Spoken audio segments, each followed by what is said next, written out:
A desperate young woman arrives in Wyoming territory to marry a cattle rancher she's never met, only to discover him murdered in his own home. Instead of fleeing, she claims her place as his widow, determined to keep his ranch alive while facing suspicious neighbors, ruthless cattle barons, and a killer who believes she knows too much. In the land where women were expected to be subservient, one woman's courage will define not just her survival, but her legacy.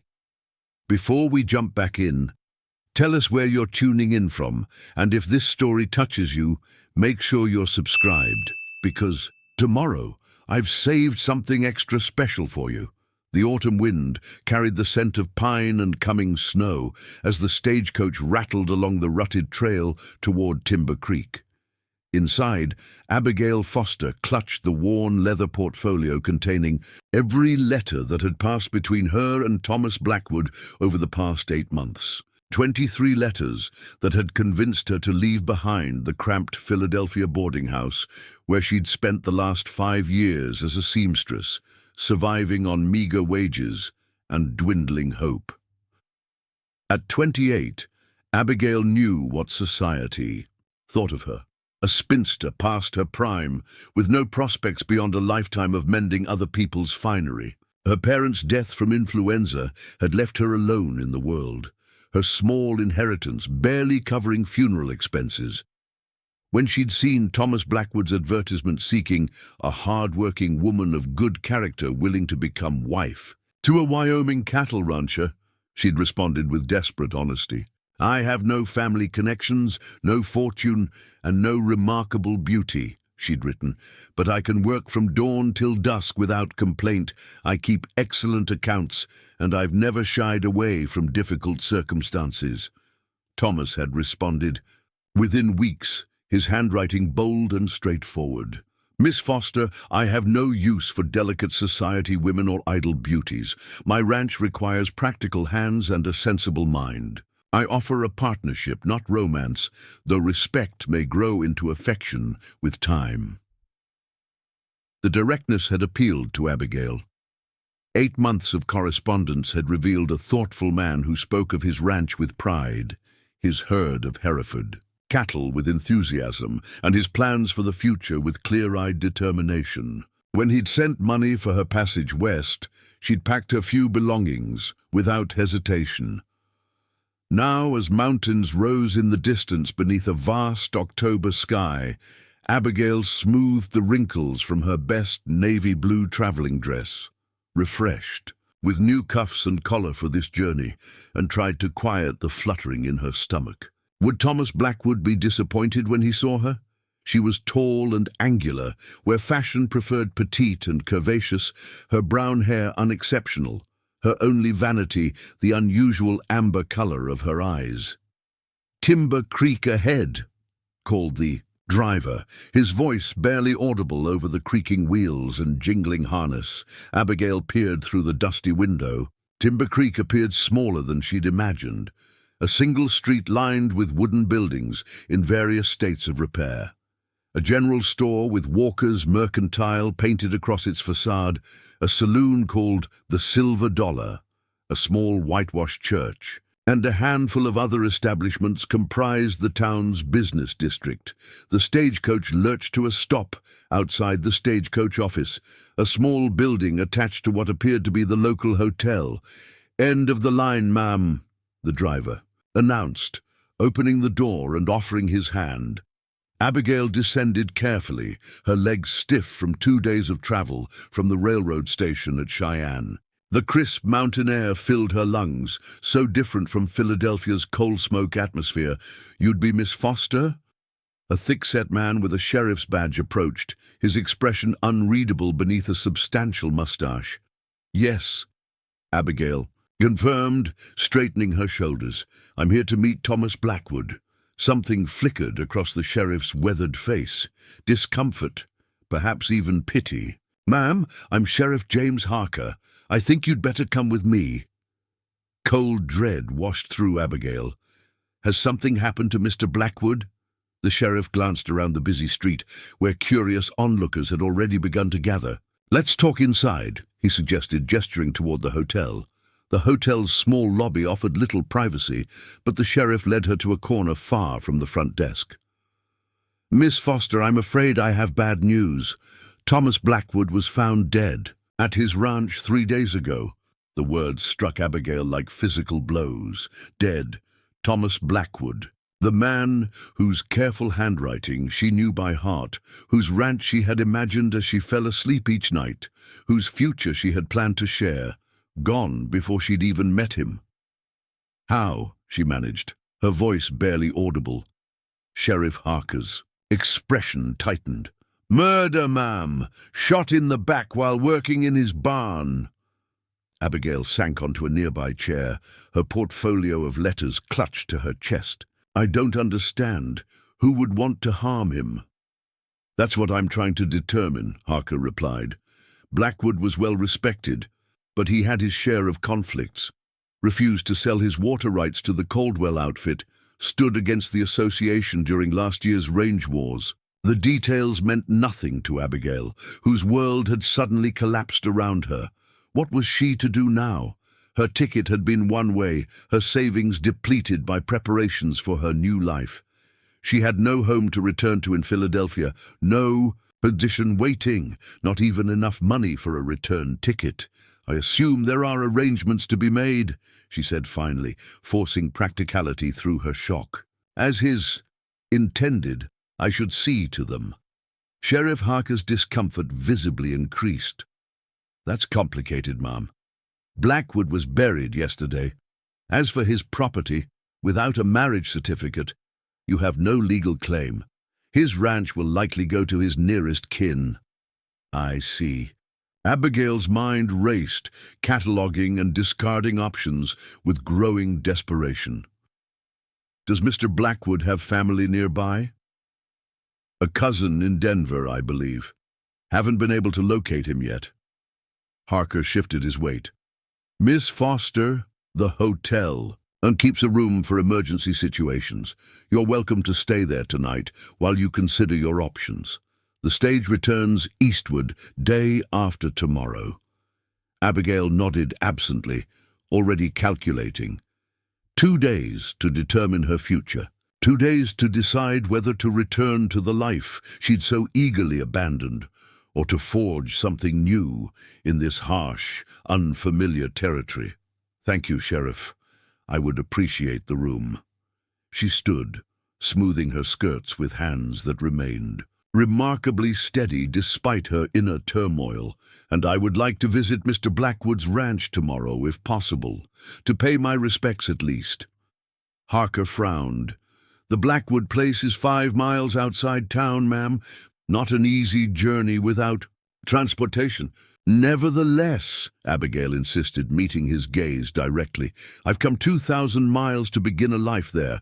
I won't leave without seeing it." Something like respect flickered in the sheriff's eyes. "I'll see what I can arrange." The hotel room was small but clean, its single window offering a view of mountains turned golden in the setting sun. Abigail sat on the narrow bed, Thomas's letters spread around her like fallen leaves. She read each one again, searching for clues about his life, his enemies, his dreams for the ranch she would never share. The last letter, dated just 3 weeks prior, mentioned growing tensions, but provided no specifics. "Some men refuse to accept that the open-range days are ending," he'd written. "They resist fences and boundaries, preferring the old ways that favored those with the most men and guns. I stand by my belief that this territory's future lies in established ranches with clear borders and regulated grazing." Was this what had gotten him killed? Abigail wondered. Progressive ideas in a place resistant to change. A knock at her door interrupted her thoughts. A young woman in a worn but clean dress stood in the hallway, a covered tray in her hands. "Evening meal, miss," she said, offering the tray. "And Mrs. Miller, she owns the hotel. Thought you might prefer to eat privately tonight." "That's very kind," Abigail replied, accepting the tray. The delicious aroma of beef stew made her realize she hadn't eaten since morning. The young woman hesitated. "I'm Lily Parker. I work here and at the Mercantile. Everyone's talking about you being Thomas Blackwood's mail-order bride, Abigail sighed. Of course they were. In a town this size, her arrival and Thomas's murder would provide weeks of gossip. Were you acquainted with Mr. Blackwood? She asked, hoping for some personal insight into the man she'd never meet. Yes'm, Lily nodded. He came to town every month for supplies, always polite, paid his bills prompt. Some thought him standoffish, but he was just private, I think. Been working that ranch alone since his partner died 2 years back. Partner? This was news to Abigail. Thomas had never mentioned a partner in his letters. Mr. Jenkins. Had a bad fall from a horse. After that, Thomas ran everything himself. Lily glanced nervously down the hall. I should get back to work. Mrs. Miller doesn't like gossip. After she departed, Abigail ate mechanically, her mind circling around the limited information she possessed. A partner never mentioned. Tensions. Over land practices, a man murdered just days before she arrived to marry him. As darkness fell over Timber Creek, Abigail made a decision. She had come west to start a new life. Thomas Blackwood's death changed her circumstances, but not her determination. Tomorrow she would visit his ranch, her ranch, by all moral, if not legal rights, and decide her next steps from there. What she couldn't possibly know was that someone in Timber Creek was watching her movements with growing concern. Someone who had very specific reasons for wanting Thomas Blackwood's mail-order bride to take the next stagecoach back east. Someone who would not hesitate to add another murder to keep certain secrets buried. Preparing and narrating this story took us a lot of time, so if you are enjoying it, subscribe to our channel. It means a lot to us. Now back to the story. Dawn broke clear and cold over Timber Creek, the October sun casting long shadows across the town's single street, as Abigail dressed in her practical brown traveling suit. She'd barely slept, her mind churning with questions about Thomas Blackwood and the circumstances of his death. Beneath her grief for a man she'd never met lay a more immediate concern, her own precarious situation in this unfamiliar territory. A knock at her door revealed Sheriff Harker, his expression grim in the early morning light. Miss Foster, I've arranged transportation to the Blackwood Ranch, he announced. Mason Walker from the Mercantile is heading that direction with supplies for the neighboring property. He's willing to take you along. That's very kind of him, Abigail replied, gathering her shawl and gloves. And of you to arrange it. Harker shifted uncomfortably. I should warn you, the place has been sitting empty since the incident. And it's not what you might be expecting, especially coming from the east. I'm not some delicate flower, Sheriff, Abigail said firmly. I've faced hardship before. No doubt, Mum. Still, seeing where you might have lived, under the circumstances, he left the thought unfinished. Mason Walker proved to be a lanky man in his 40s with a weathered face and taciturn manner. He nodded curtly as Sheriff Harker introduced them beside his loaded wagon. Obliged if you'd avoid talk of Philadelphia society and fancy dresses, Miss Foster, Walker said bluntly as he helped her onto the bench seat. Got no patience for such matters. Despite everything, Abigail felt a smile tug at her lips. Mr. Walker, I was a working seamstress who lived in a boarding house with 6 other women. My knowledge of society extends only to what I stitched into their gowns. Walker's stern expression softened slightly. Thomas said you were practical. Guess he was right about that much. He flicked the reins, setting the 2 horses in motion. As they left Timber Creek behind, Abigail studied the landscape with growing fascination. Rolling hills, covered in golden autumn grass, stretched toward distant mountains, their peaks already snow-capped against the brilliant blue sky. Scattered pine trees provided the only vertical interruption to the sweeping horizontal lines of the prairie. Beautiful country, she murmured, more to herself than her companion. Harsh country, Walker corrected, his eyes scanning the horizon with the habit of someone always alert for changes in weather or unexpected threats. Beautiful, yes, but it'll kill you quick if you don't respect it. You knew Thomas well, Abigail ventured after they'd traveled in silence for several minutes. Walker considered before answering. Known him since he arrived 8 years back. Not sure anyone knew him well. Private man, determined. The sheriff mentioned conflicts over water rights and range practices. A sidelong glance assessed her. You asking about his ranch or his murder, Miss Foster? Both, I suppose, Abigail admitted. His letters described his cattle operation, but little about local tensions. Walker grunted. Blackwood refused to join the Cattlemen's Association, said their methods were outdated, wanted regulated grazing, or proper fencing, made enemies. Enemies who would kill him. These hills have seen men killed for less. Walker pointed toward a cluster of buildings appearing on the horizon. Blackwood Place just ahead. Abigail's heart quickened as they approached. This was to have been her home, the place where she would have built a new life. Now it represented only questions and lost possibilities. The ranch was smaller than she'd imagined, a modest one-story cabin with a covered porch, a large barn, several corrals, and a few outbuildings. Everything appeared well-maintained but simple, the structures weathered by years of sun and wind. Not what you expected? Walker asked, noting her expression.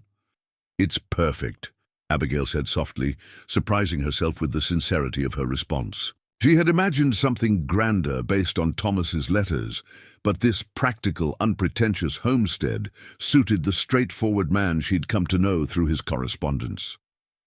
Walker pulled the wagon to a stop in the yard. Sheriff said, You wanted to pay respects. I've got deliveries at the Mitchell place. Can collect you in 2 hours. Abigail nodded, climbing down without assistance. That should be sufficient. Thank you. As Walker's wagon disappeared toward the neighboring ranch, Abigail stood alone in the silent yard, acutely aware of the vast emptiness surrounding her. No city noise, no crowded streets, only the whisper of wind through prairie grass and the occasional call of a hawk circling overhead. The cabin door was secured with a simple padlock, but Abigail noticed a key hanging from a nail beneath the porch eave, exactly where Thomas had mentioned keeping a spare in one of his letters. Her hand trembled slightly as she unlocked the door. Inside, the cabin was simply furnished but comfortable. A stone fireplace dominated one wall of the main room, flanked by bookshelves filled with volumes on cattle breeding, Western territories, and surprisingly, several classics of literature. A sturdy table with 4 chairs stood in the center, while a cushioned rocking chair sat beside the fireplace. Through an open doorway, Abigail glimpsed a bedroom with a hand-carved bed frame supporting a straw mattress covered in plain but clean linens. Everything was neat and orderly. Speaking to Thomas's methodical nature, the only sign of disturbance was a thin layer of dust beginning to settle on surfaces, evidence of the cabin's recent abandonment. On the table lay a ledger, open to entries dated just before Thomas's death. Abigail ran her fingers lightly over. His bold handwriting, so familiar from his letters yet strange to see in this context. The entries detailed cattle sales, supply purchases, and notes about pasture rotation, the mundane details of ranch life, suddenly ended by violence. Behind the ledger stood a framed photograph of 2 men standing before the barn, arms crossed, expressions serious beneath wide-brimmed hats. Abigail recognized Thomas from the small photograph he'd included in his 3rd letter, tall and broad-shouldered, with a full beard and steady gaze. The other man, slightly older with a lean face and shrewd eyes, must be Jenkins, the partner. Lily had mentioned. Something caught Abigail's eye on the bookshelf, a small wooden box partially hidden behind several volumes. Curious, she retrieved it, finding it unlocked. Inside lay a collection of newspaper clippings, all concerning land, disputes and water rights in Wyoming Territory, some dating back 5 years. Several featured quotes from Thomas arguing against open-range practices and advocating for regulated property boundaries. One clipping from just 2 months prior reported a contentious town meeting where Thomas had publicly opposed Alexander. Caldwell, described as the territory's most influential cattle baron, regarding access to Carson Creek, which apparently ran through both their properties. Blackwood's continued refusal to allow association cattle access to water on his property puts him at odds with established range customs, the article stated. It concluded with a quote from Caldwell. "Some men mistake stubbornness for principle. Water's meant for all, and those who try to fence it off won't find friends among their neighbors." The implied threat sent a chill through Abigail. She returned the box to its place, her mind working through the implications. Thomas had stood against powerful interests, refusing to bend to pressure despite being outnumbered. Had that determination cost him his life? Further exploration of the cabin revealed a well-organized kitchen with modest provisions, a small room that appeared to serve as an office, and a back porch overlooking a vegetable garden now going to seed without attention. Everywhere Abigail found evidence of a man who lived simply but purposefully, who valued order and planned for the future, a future that was to have included her. Stepping back outside, Abigail walked toward the barn where Thomas had been killed. The large doors stood partially open, and she hesitated before entering the shadowy interior. Inside, sunlight filtered through high windows, illuminating stalls for horses, storage areas for hay and feed, and a workshop space with tools hanging. In precise arrangements on the wall, near the back of the barn, a dark stain on the packed earth floor marked where Thomas had fallen. Abigail knelt beside it, overcome by a wave of grief for this man she'd known only through written words, whose life had been stolen just before they could begin their partnership. "I'm sorry," she whispered, unsure whether she was apologizing for arriving too late or expressing condolence for his untimely end. A soft noise from outside startled her. Rising quickly, Abigail moved to the barn entrance, expecting to see Walker returning earlier than planned. Instead, she glimpsed a rider on horseback, disappearing behind a distant rise, someone who had apparently been watching the ranch and had retreated upon noticing her emergence from the barn. The sense of being observed sent a ripple of unease through her. Who would be monitoring an abandoned ranch? Perhaps just a curious neighbor, or maybe someone with more sinister interest in her presence. As she stood considering this, her gaze fell on the cattle pens beyond the barn, empty now, but well constructed with solid fencing. Thomas had written proudly of his Hereford herd, describing them as the future of western cattle ranching, bred for this climate and producing superior beef. Where were those cattle now? Sold after his death? Claimed by creditors? Or perhaps scattered across the range without their owner to manage them? The questions multiplied, but one certainty was forming in Abigail's mind. She could not simply return east and abandon this place that Thomas had built with such care and defended. With his life, whatever legal complications stood in her way, whatever danger might lurk in the circumstances of his death, she felt a responsibility to understand what had happened here. When Walker's wagon appeared on the horizon, Abigail stood waiting in the yard, her decision made. She would not be departing on tomorrow's eastbound stage. For better or worse, her future lay here, in unraveling the mystery of Thomas Blackwood's murder and claiming the life that had been promised in his letters. What she couldn't know was that her decision had just sealed her fate in ways she couldn't. Imagine setting in motion events that would either establish her place in this harsh territory or lead her to share Thomas Blackwood's violent end. "I'm not leaving," Abigail announced as Mason Walker's wagon rolled back into Timber Creek. The merchant frowned, tying his horses to the hitching post outside his store. "Beg your pardon, Miss Foster.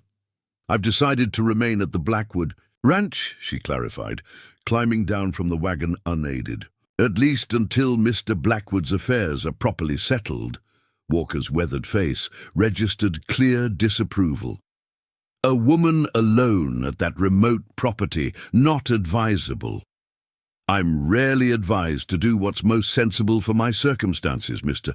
Walker, Abigail replied with the quiet determination that had carried her through years of independence in Philadelphia. Nevertheless, I require supplies if I'm to make the ranch habitable. Walker studied her with narrowed eyes before sighing in resignation. Best come inside, then.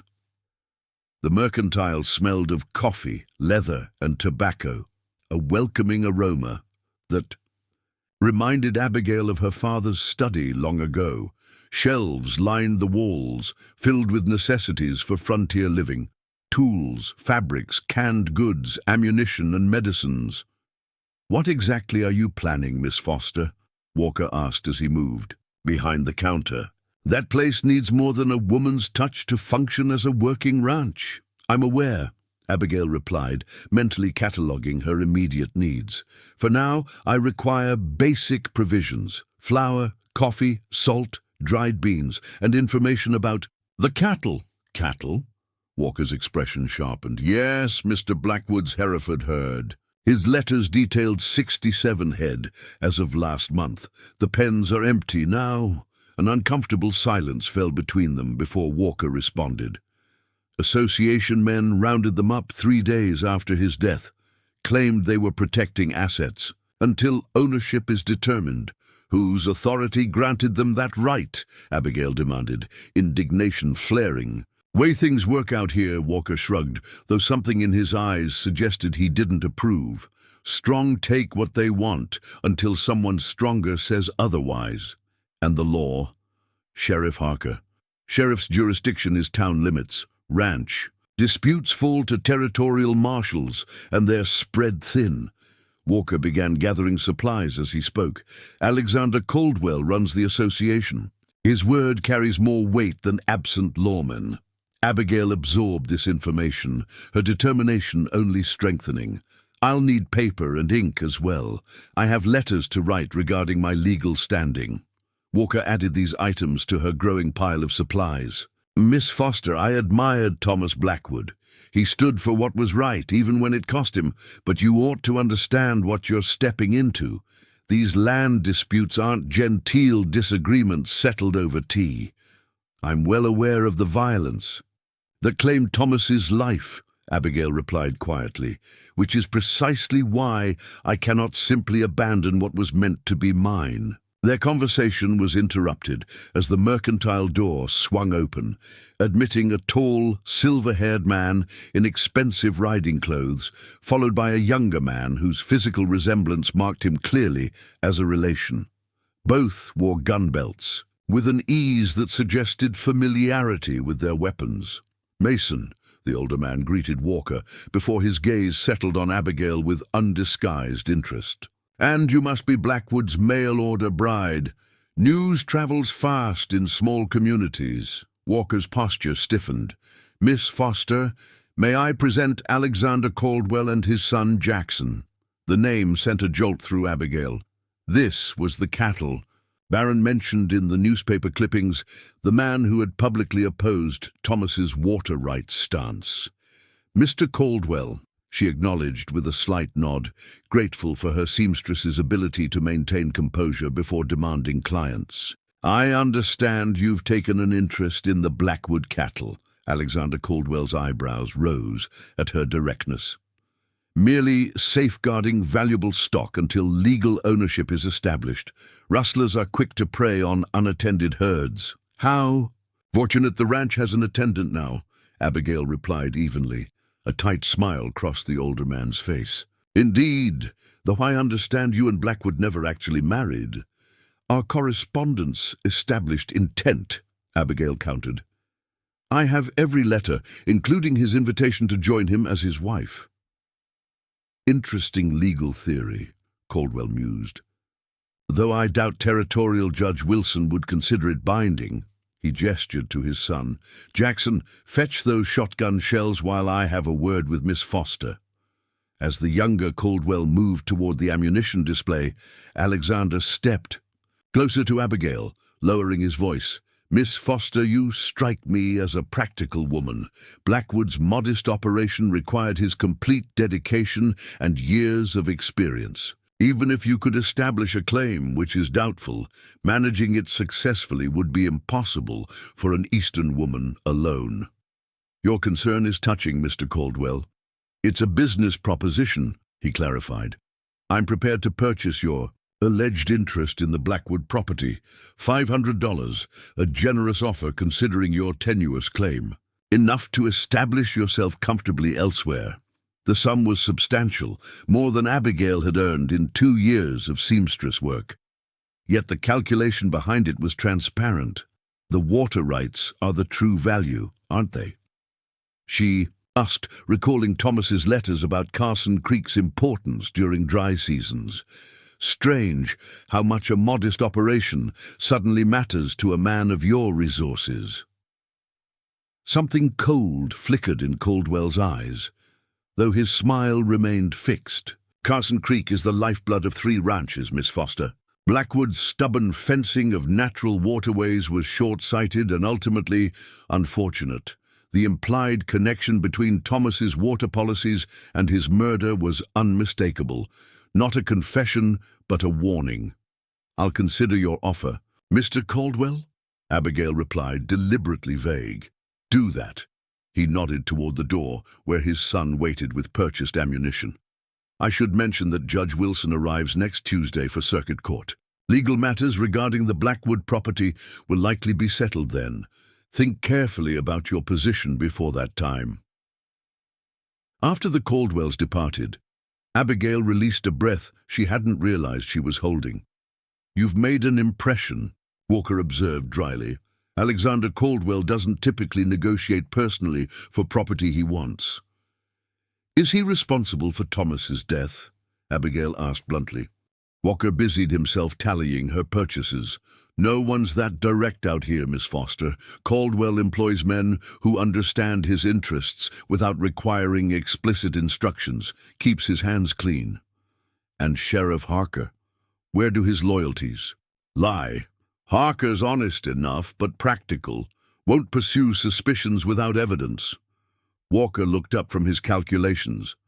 "That'll be $12.83 for your supplies." Abigail counted out bills from her dwindling funds, mentally calculating how long she could sustain herself before requiring income.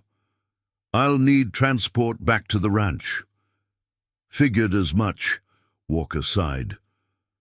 "My son Billy can drive you once we've loaded these supplies. Boy's 15 but handles horses better than most grown men." While waiting for Billy, Abigail composed a letter to a lawyer in Cheyenne, whose name she'd noted in Thomas's correspondence. She outlined her situation and inquired about the legal standing of an intended bride when the groom died before the Hisa ceremony. Though she had little hope for a favorable ruling, establishing her claim formally seemed prudent. A second letter went to Mrs. Eleanor Thatcher in Philadelphia, the owner of the boarding house where Abigail had lived. She requested that Mrs. Thatcher forward her sewing box and personal belongings, explaining her changed circumstances with careful optimism, rather than sharing the grim reality of murder and disputed claims.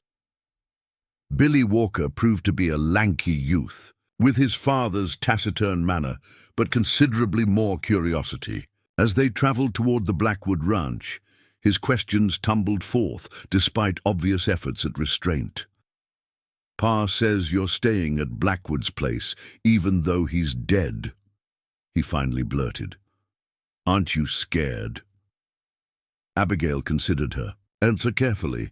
Fear doesn't change circumstances, Billy. Only actions do. But folks say whoever shot Mr. Blackwood might come back if someone starts asking questions." The boy's eyes widened. "Are you going to look for who did it?" "I'm going to look after what would have been mine," Abigail clarified. "If that process reveals who killed Thomas, so be it." Billy fell silent, digesting this.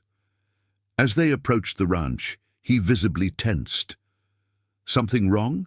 Abigail asked. "Riders?" He pointed toward the barn. "That's Jackson Caldwell's bay mare. They beat us here." Abigail's pulse quickened as she spotted 3 mounted men near the barn, 2 in the distinctive attire of cowhands, and the third unmistakably Jackson Caldwell. They appeared to be examining the property boundaries, occasionally consulting a map one held. "Should we turn back?" Billy whispered. "Absolutely not," Abigail replied, straightening her spine. "This is to be my home. I won't be chased from it. Before I've even unpacked." Billy looked dubious, but continued driving toward the cabin. As they approached, the riders turned to watch their arrival, Jackson Caldwell's expression darkening with recognition. "Miss Foster," he called as Billy halted the wagon. "Didn't expect to see you again so soon." "Evidently," Abigail replied, noting how the men positioned their horses to block the path to the barn. "I'm surprised to find visitors at my property." "Your property?" Jackson's tone carried the same smooth condescension as his father's. "That's a matter for Judge Wilson to determine. Meanwhile, association business continues." "What business brings you to the Blackwood barn, Mr. Caldwell?" Abigail challenged, climbing down from the wagon. Jackson exchanged glances with his companions before answering. "Routine inspection. Association men check all area properties regularly since Blackwood's unfortunate passing. Deterrent to rustlers and squatters." The deliberate emphasis on squatters wasn't lost on Abigail. How considerate. "However, as I'm now in residence, such inspections won't be necessary." "A woman alone can't secure a property this size," Jackson countered. "Nevertheless, I'd appreciate advance notice of any future visits," Abigail insisted, moving toward the cabin with pointed purpose. "Good day, gentlemen." She felt their eyes on her back as she unlocked the cabin door, her confident stride masking the anxiety knotting her stomach. Only when Billy had unloaded her supplies and departed with a worried backward glance did Abigail allow herself a moment of doubt. She was alone on an isolated ranch, challenging powerful men with significant resources and apparent connections to Thomas's murder. By nightfall, the entire region would know of her decision to remain. Would that knowledge prove protective, making her too visible to eliminate quietly, or would it accelerate whatever plans had been set in motion by her arrival?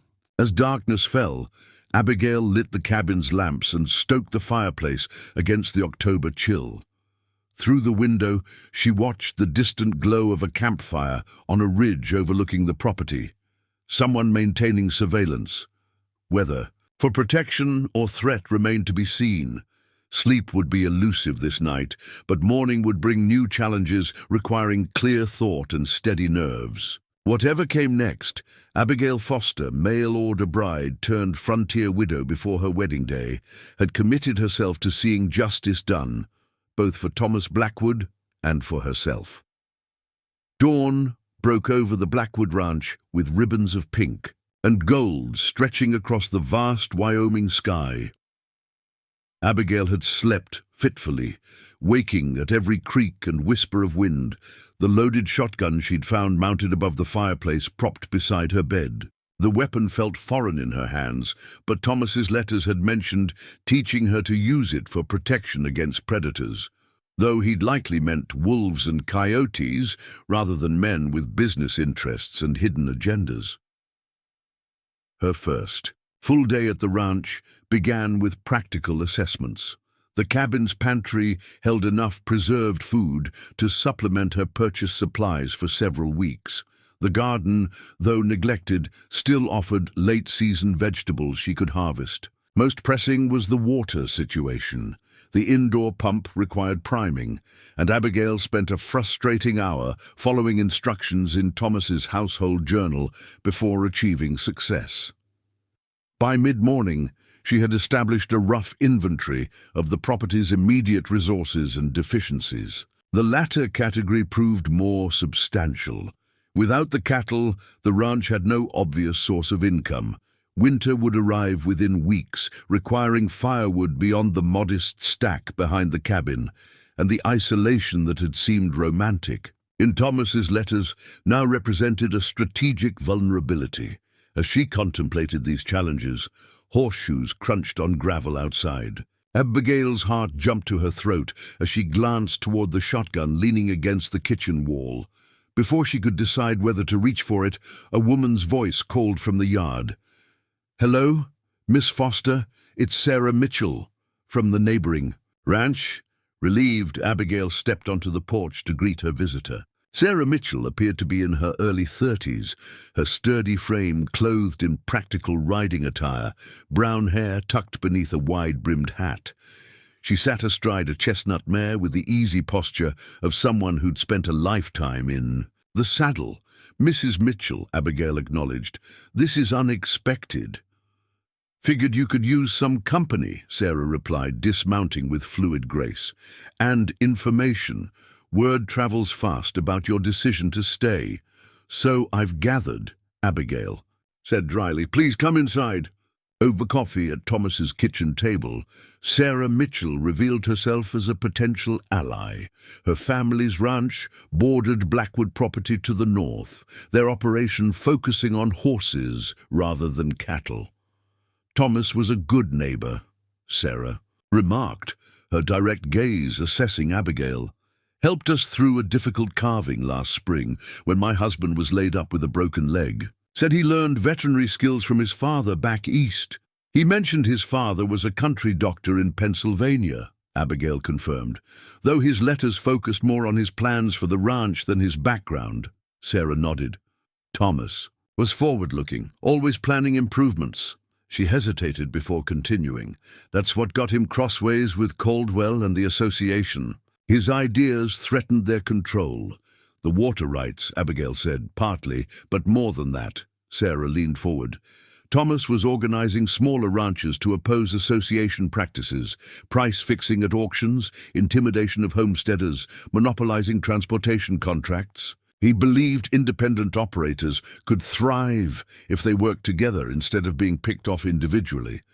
This information aligned with the newspaper clippings Abigail had discovered, but added crucial context. Thomas hadn't just been defending his property rights, he'd been challenging an entire power structure. Was he making progress? "Enough to worry Caldwell," Sarah confirmed grimly. 6 ranchers had signed Thomas's proposed alliance charter the week before he was killed. The timing could hardly be coincidental. "Do you believe Alexander Caldwell ordered his murder?" Sarah's expression hardened. "Caldwell doesn't issue direct orders for such things. He merely mentions problems to men like Roy Hardin, his foreman, who solves them without troubling the boss with details. And Sheriff Harker. Why isn't he investigating more thoroughly?" "Harker's not corrupt, just cautious. Without witnesses or evidence, pursuing the territory's most powerful rancher would be professional suicide." Sarah sipped her coffee thoughtfully. "Besides, Caldwell's brother-in-law is Judge Wilson, who oversees the circuit court." The connections crystallized for Abigail.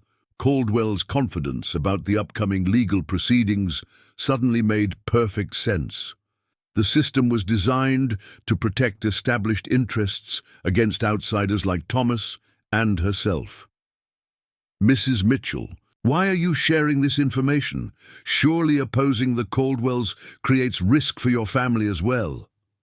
Sarah's smile held no humor. "My husband fought for the Union while Caldwell was profiteering during the war. James won't bow to men who buy their power instead of earning it. Besides, smaller ranchers like us need Carson Creek access as much as Caldwell does." Thomas's proposed water-sharing agreement would have benefited everyone except the association's monopoly. Water-sharing agreement. This was new information.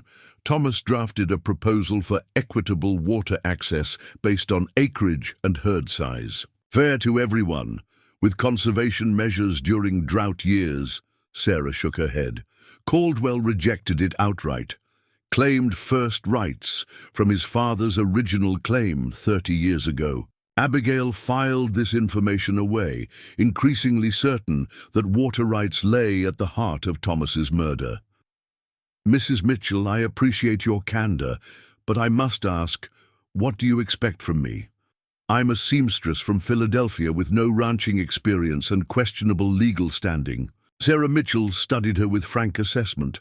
Thomas chose you for a reason, Miss Foster. His letters described a woman of uncommon practicality and determination. Perhaps what this situation needs isn't another rancher, but someone with different skills entirely. Before Abigail could probe this cryptic statement, hoofbeats approached from the direction of town. Both women tensed until Sheriff Harker came into view, riding alone. "Appears my visit is well-timed," Sarah murmured, rising. "I'll say my goodbyes as the sheriff arrives. Best if certain parties don't associate us too closely yet." On the porch, Sarah mounted her horse as Sheriff Harker dismounted. The two exchanged brief nods of recognition. "Mitchell," Harker acknowledged. "Sheriff," Sarah returned evenly before turning to Abigail. "Consider my offer of assistance if you need anything, Miss Foster. Neighbors should look after one another." As Sarah Mitchell rode away, Sheriff Harker removed his hat, revealing hair prematurely graying at the temples. "Miss Foster, I'm surprised to find you still here." "Are you, Sheriff? I made my intentions clear yesterday." Harker's weathered face registered concern rather than the annoyance Abigail had expected. "Mason Walker mentioned your encounter with the Caldwells. I felt a more detailed explanation of your situation might be appropriate." Inside, Harker declined coffee, but accepted a seat at the table. His discomfort was evident as he chose his words carefully. "Miss Foster, you should understand that property disputes in the territory often have complex histories and established precedents that may not be immediately apparent to newcomers. Such as Alexander Caldwell's claim to water rights based on his father's original settlement," Abigail suggested. Harker's eyebrows rose slightly. "You've been researching." "I've been listening, Sheriff." Thomas's letters, his documents, conversations with neighbors, all paint a picture of systematic pressure against smaller ranchers who oppose association practices. "It's not quite that simple, isn't it?" Abigail interrupted. "Thomas Blackwood was murdered 3 days before my arrival. The association immediately claimed his cattle. Alexander Caldwell offers to buy my alleged interest in the property before I've even established residence. Now I learn Judge Wilson, who will determine property rights next week, is Caldwell's brother-in-law." Harker sighed, rubbing his forehead. "Miss Foster, I understand your frustration, but insinuating corruption without evidence is dangerous, particularly when directed at powerful men." "I'm not insinuating anything, Sheriff. I'm observing patterns." Abigail met his gaze steadily. "Thomas was killed because he threatened Caldwell's interests. If I maintain his position regarding water rights, I may face similar danger.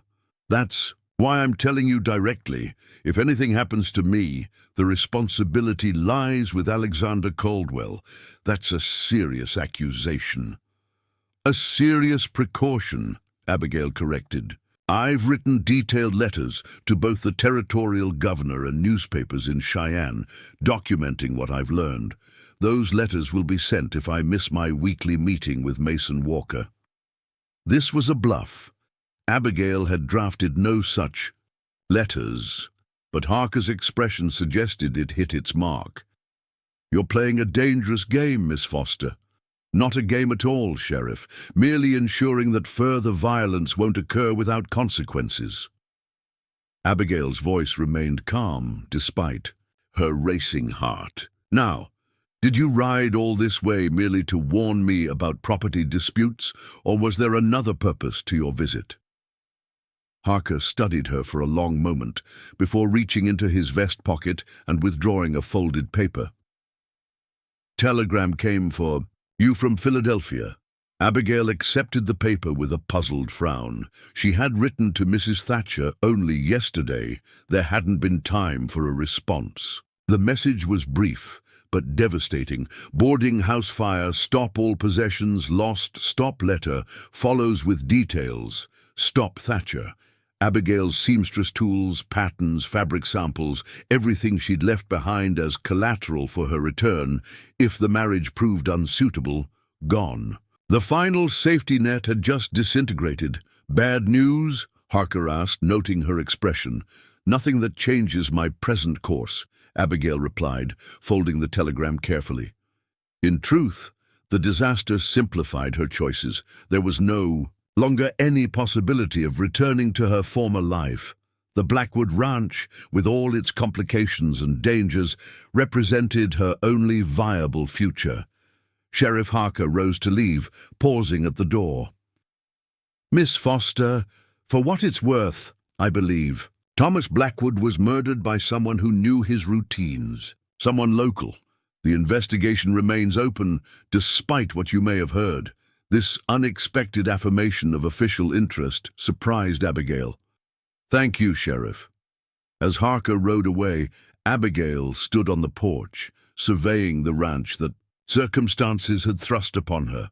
Thomas had died, defending principles she was only beginning to understand. Now she faced the same powerful opposition with fewer resources and none of his experience. Yet, as the afternoon sun illuminated the rolling hills and distant mountains, Abigail felt a strange sense of purpose settling over her. She had spent her life adapting to difficult circumstances, her parents' deaths, poverty, society's limited expectations for unmarried women. This new challenge, though more dangerous, offered something she had never truly possessed: land of her own and the freedom to determine its fate. By sunset, Abigail had formulated the beginnings of a plan, one that would require allies, intelligence, and capabilities no one would expect from a Philadelphia seamstress. If she couldn't match the Caldwell's power directly, perhaps she could undermine it through less conventional means. The days leading up to Judge Wilson's circuit court arrival passed in a blur of activity as Abigail established herself at the Blackwood Ranch. Each morning, she rose before dawn to complete essential chores, stoking the fire, drawing water, feeding the 2 horses and small flock of chickens that constituted the remaining livestock. Afternoons were devoted to learning the property's geography, studying Thomas's ledgers and documents, and preparing for the legal battle ahead. On her 3rd day, Billy Walker arrived with a letter from Cheyenne. The response from Mr. Nathaniel Parker, attorney at law, was not encouraging. While expressing sympathy for her situation, he outlined the likely legal reality. Without a marriage certificate or blood relation, her claim to Thomas Blackwood's property would almost certainly be denied in territorial court. His final paragraph, however, offered a slender thread of hope. One possible avenue, though unconventional, might arise from common law precedent regarding contracted marriages. If you possess documentation showing Mr. Blackwood's explicit invitation and your acceptance, alongside proof you liquidated your previous situation specifically to fulfill this contract, you might establish a claim to widows' rights under certain interpretations of territorial statutes. Such an argument would face significant opposition, but is not without historical precedent. Abigail studied this passage repeatedly, noting that Thomas's letters did indeed contain explicit invitations, and her replies confirmed acceptance. Moreover, she had evidence of selling her possessions to finance the journey. Though the boarding house fire had destroyed much of the physical documentation, whether these elements would convince Judge Wilson remained doubtful, especially given his family connection to Alexander Caldwell. Nevertheless, she began preparing her case, organizing Thomas's letters chronologically and identifying the most compelling passages that demonstrated their mutual commitment. On Saturday, 4 days after her arrival at the ranch, Abigail rode to town using Thomas's gentle mare, Daisy.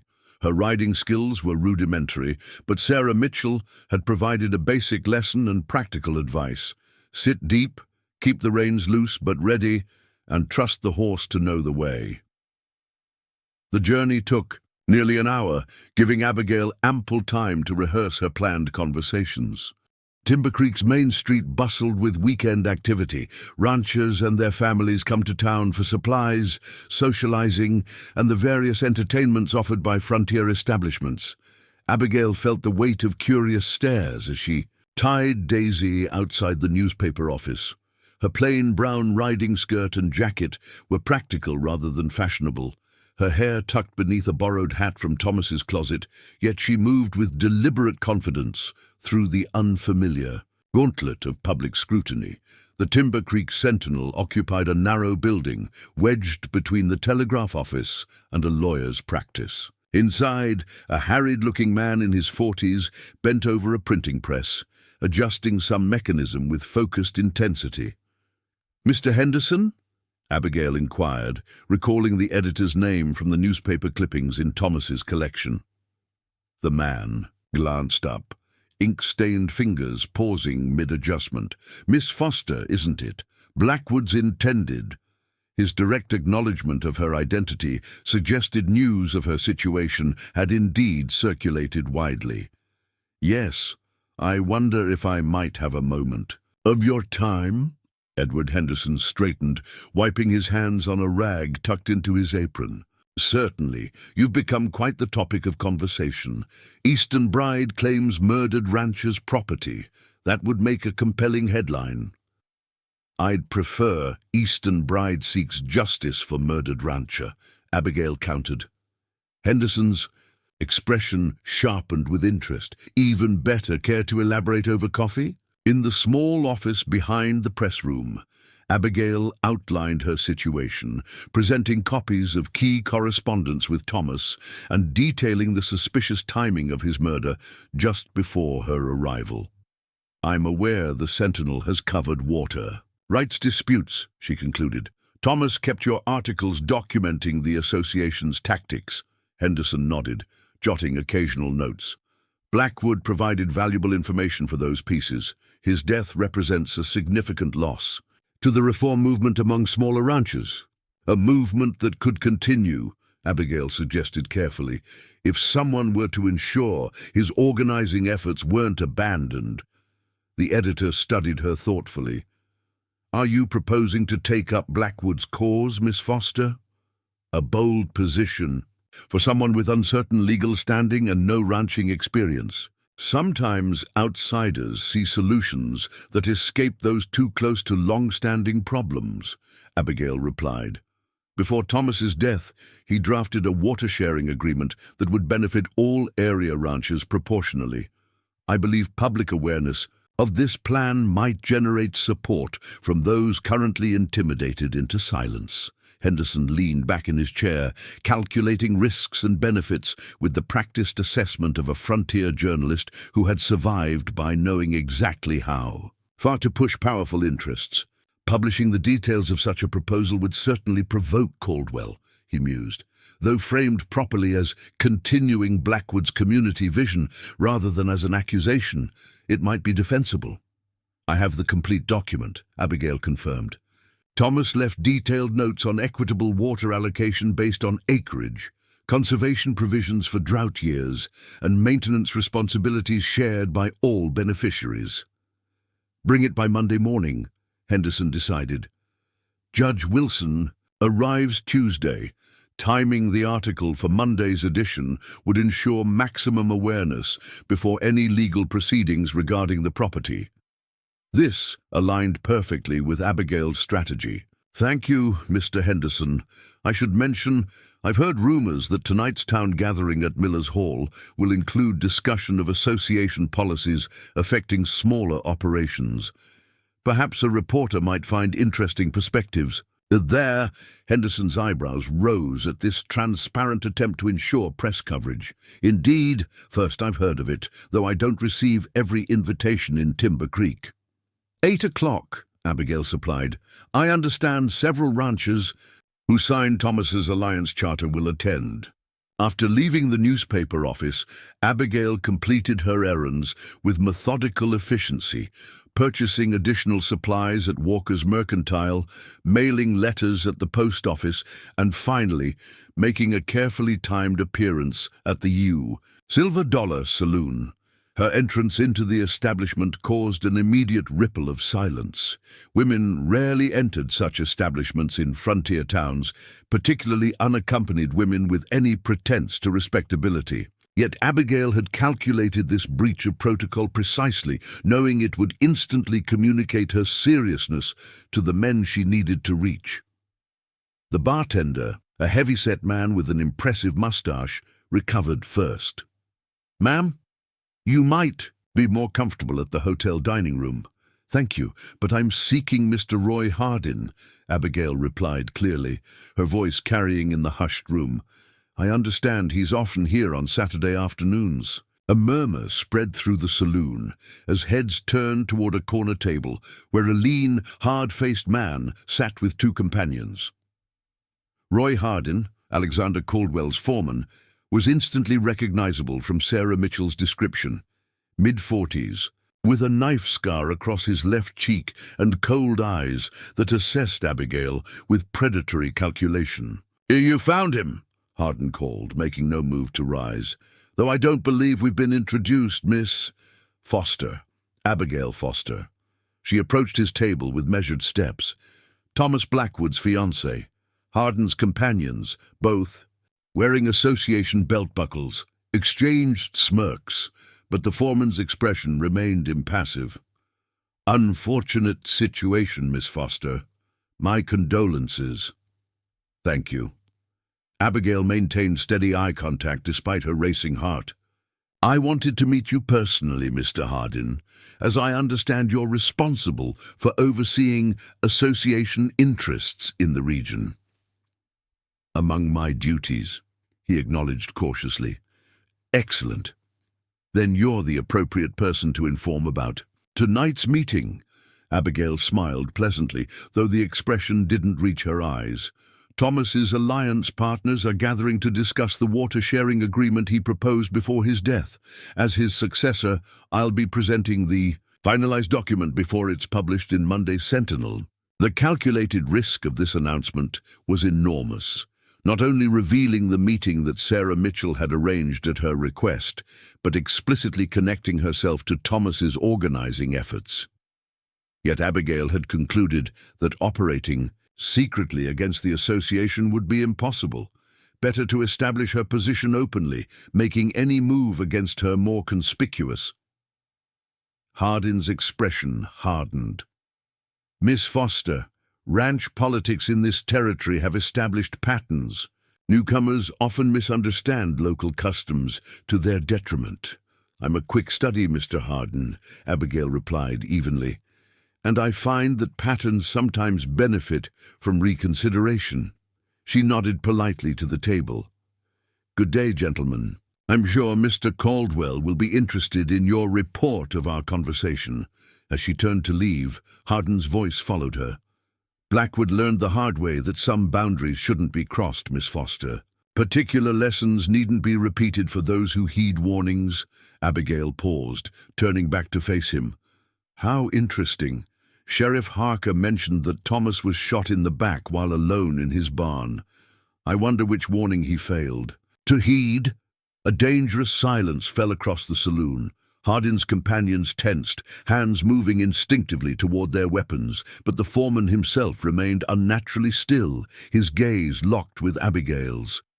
"Accidents happen in places," he said finally, each word precise and deliberate, "especially to those without proper protection." "Indeed they do," Abigail agreed pleasantly, "which is why I've taken precautions to ensure any accident befalling me would result in immediate investigations by authorities considerably beyond Sheriff Harker's jurisdiction." This was another calculated bluff, but delivered with such conviction that uncertainty flickered briefly across Hardin's face. The confrontation had achieved its purpose, establishing Abigail's willingness to continue Thomas's work while publicly connecting Hardin to implied threats. If anything happened to her now, suspicion would fall directly on Caldwell's organization, creating exactly the scrutiny they preferred to avoid. Outside the saloon, Abigail exhaled slowly, her trembling hands the only outward sign of the fear she'd suppressed during the encounter. Several townspeople had witnessed her entry and exit from the establishment. By nightfall, the entire community would know of her confrontation with Hardin. The public nature of these interactions formed a kind of protection, creating witnesses and establishing patterns that would be difficult to dismiss if violence followed. Her final stop in Timber Creek was the small church on the edge of town, where she had arranged to meet Pastor Michael Sullivan, who had conducted Thomas's funeral service. The elderly clergyman received her in his modest study, offering tea and unexpected support. "Thomas spoke of you, Miss Foster," he revealed, surprising Abigail. "Visited me the Sunday before his death, in fact. Said he was preparing for a wife with uncommon intelligence and determination. Seemed quite pleased with the match." This personal confirmation of Thomas's genuine anticipation of their marriage brought unexpected tears to Abigail's eyes. "I wish I had known him beyond his letters," she admitted. "They revealed a thoughtful, principled man, but I wonder how much I truly understood about him." Pastor Sullivan smiled gently. "He wondered the same about you. Asked if I thought frontier life might prove too harsh for an Eastern woman. I told him harsh circumstances often reveal unexpected strength in people, particularly women." He studied her with kind eyes. "It appears I was correct." The pastor's encouragement strengthened Abigail for the meeting that evening.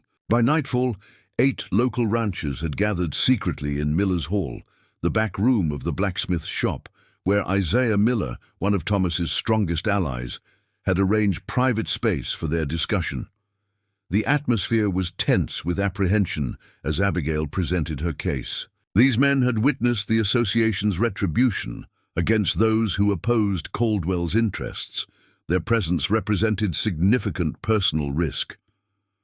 "Gentlemen," Abigail concluded after outlining her strategy, "Thomas Blackwood believed smaller operations could thrive independently if unified against association pressure. His water-sharing agreement provides the foundation for that independence. I ask you to honor his vision by supporting this plan publicly when it appears in Monday's Sentinel." The ensuing discussion revealed deep divisions between those willing to take a stand and others paralyzed by fear of retaliation. Yet as the meeting progressed, Henderson's arrival, subtly arranged by Sarah Mitchell, shifted the dynamic. The editor's presence meant their deliberations would receive press coverage, creating a public record of their coalition.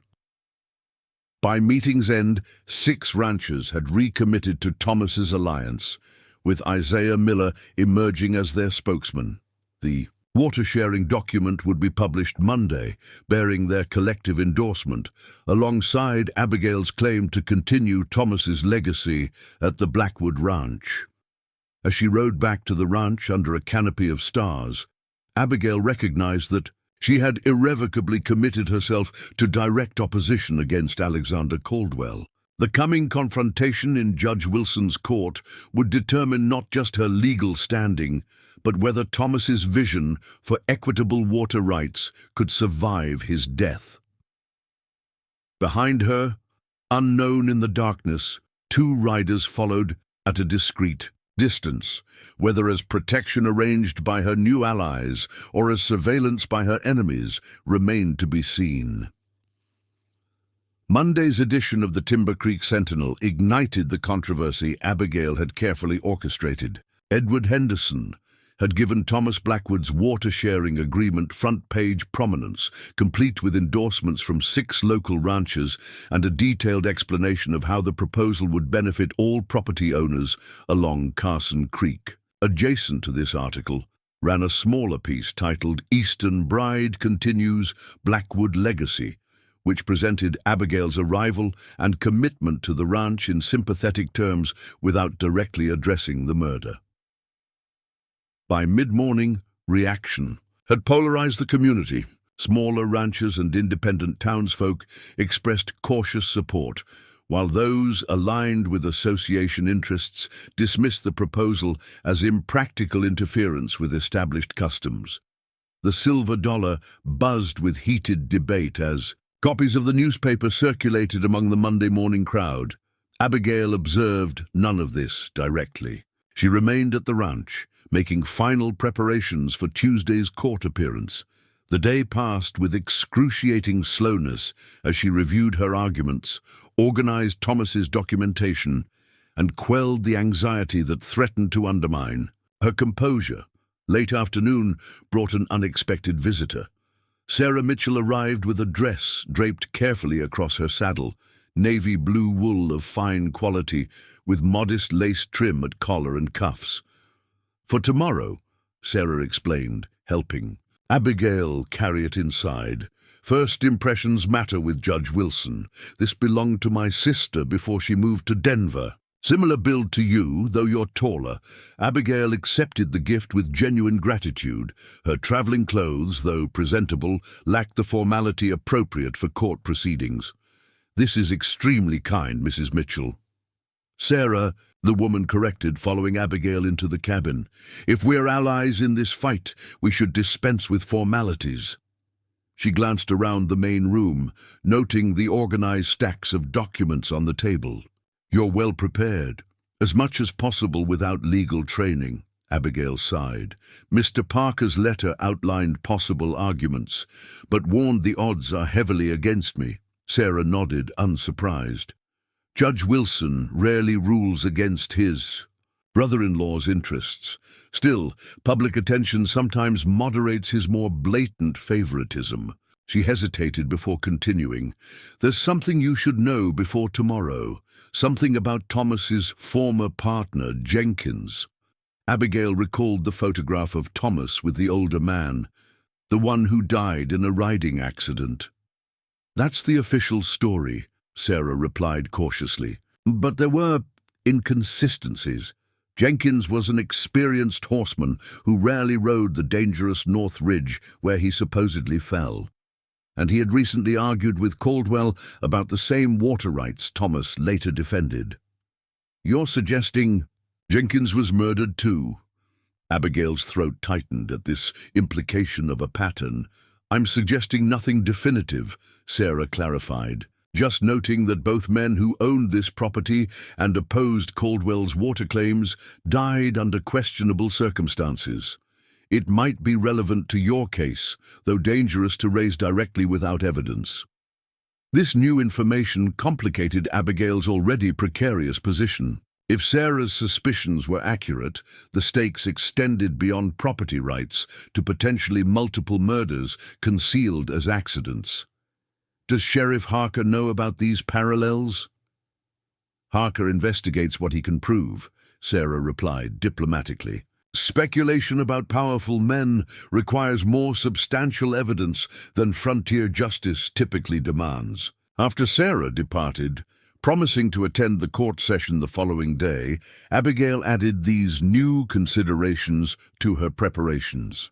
The connections between Jenkins' death, Thomas's murder, and the water rights dispute might be circumstantial, but they formed a pattern too significant to ignore.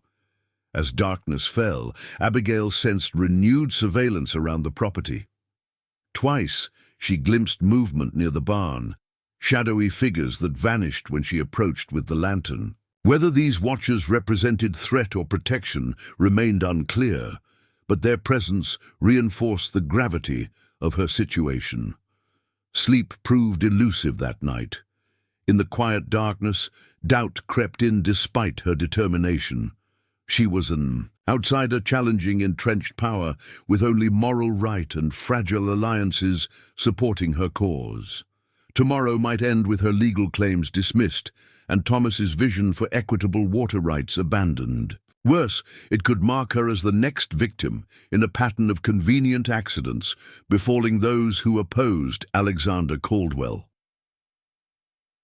Morning arrived crisp and clear, with frost silvering the grass and autumn sunlight casting long shadows across the yard. Abigail dressed with care in Sarah's borrowed dress, arranging her hair in a simple but elegant style that projected both respectability and quiet confidence. Thomas's letters and documentation were organized in the leather portfolio she'd carried from Philadelphia, a physical connection to her journey's beginning.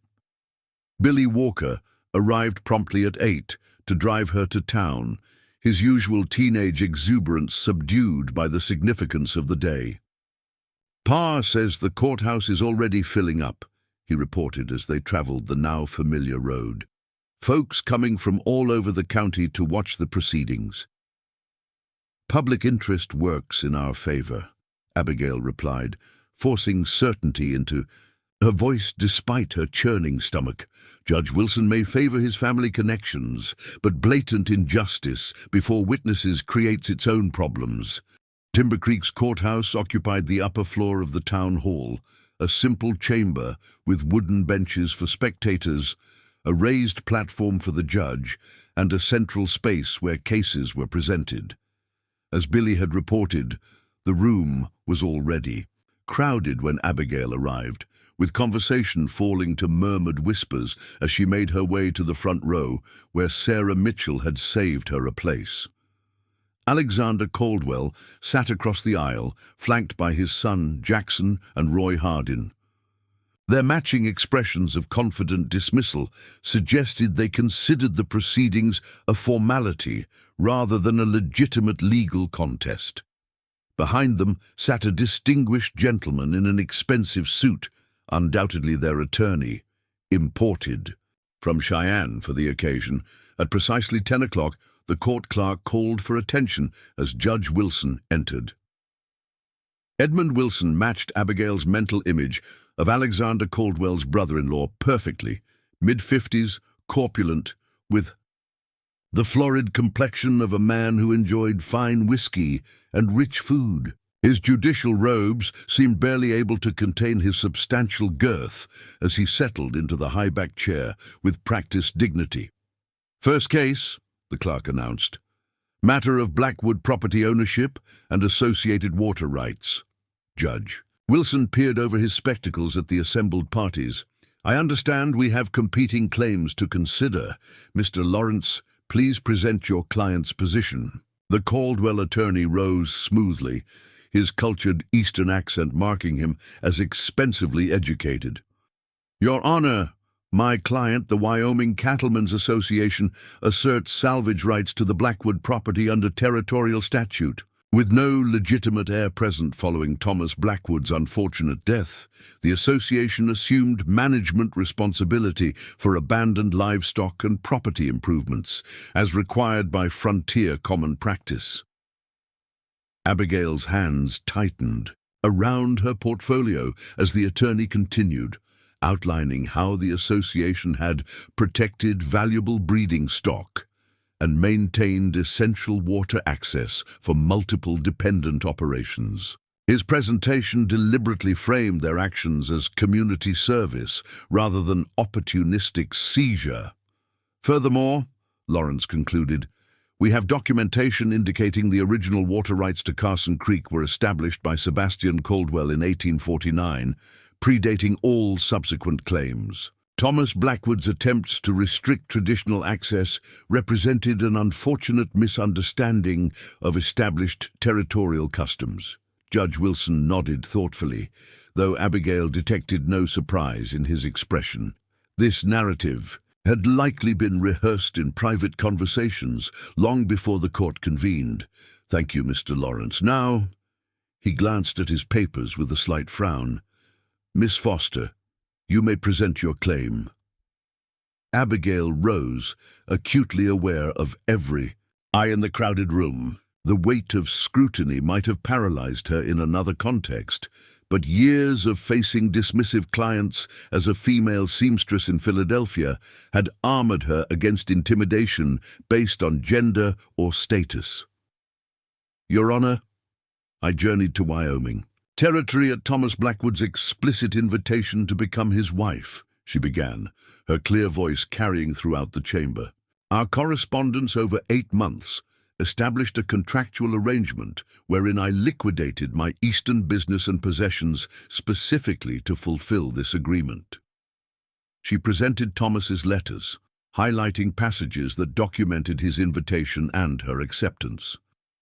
While circumstances prevented our formal marriage ceremony, precedent exists for recognizing widows' rights in cases of contracted marriage where substantial life arrangements were made in good faith.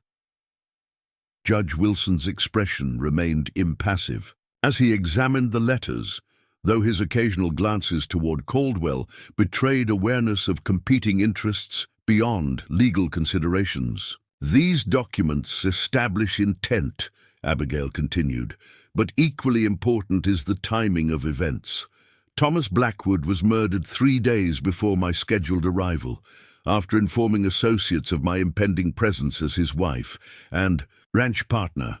A murmur spread through the courtroom at her direct reference to murder rather than the sanitized, unfortunate death preferred in official discussions. Furthermore, she pressed forward, Thomas's death occurred precisely as he organized smaller ranchers to challenge monopolistic practices regarding water access. The water sharing agreement published yesterday demonstrates his commitment to equitable resource distribution based on legal acreage rather than historical claims predating territorial statutes. Judge Wilson's expression tightened. "Miss Foster, this court is concerned with property rights, not vague insinuations about other matters. With respect, Your Honor, these circumstances directly impact property considerations," Abigail countered. "If Thomas was killed to prevent both our marriage and his water rights advocacy, that context matters to your deliberations." Alexander.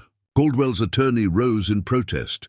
"Your Honor, these unfounded accusations have no place in these proceedings. Miss Foster offers speculation rather than legal basis for her dubious claim." Judge Wilson nodded. "Sustained. Miss Foster, please, restrict your arguments to relevant legal matters." Abigail adjusted her approach.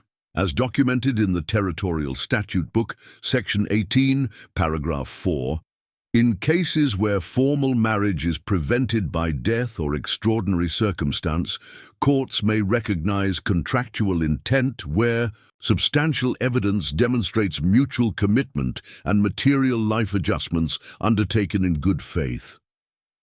My journey here, abandoning my established position in Philadelphia based on Thomas Blackwood's formal invitation, meets this standard. This citation, discovered in Thomas's law books during her preparations, clearly surprised both Judge Wilson and the Caldwell attorney. Neither had apparently expected a seamstress to research territorial legal precedents.